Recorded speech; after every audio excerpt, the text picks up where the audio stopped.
essentially what PRX is, it is a high dose TCA that's mixed with a hydrogen peroxide.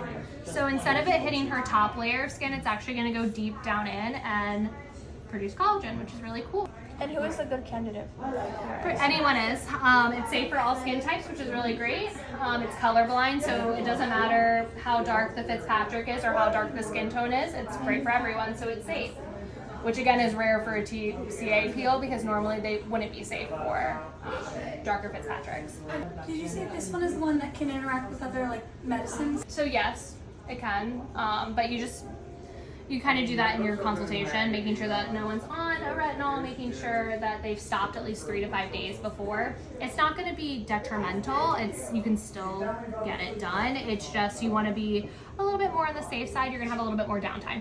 That's all. So this is for collagen production.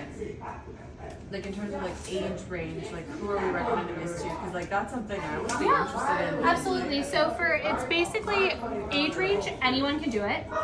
It's just how many sessions you do. So like you guys are all probably only 4. You only need 4 treatments. You come in once a week, you do the treatment, you go, I give you some homework. You get a little skincare prep and you're good to go. But like an older patient, so someone probably above the age of, 60, 6 treatments. It's essentially what this was. It was a scar treatment from the 90s that they found in Italy, and they realized, hey, if this works for scars, it works on wrinkles. How many days did you do this on?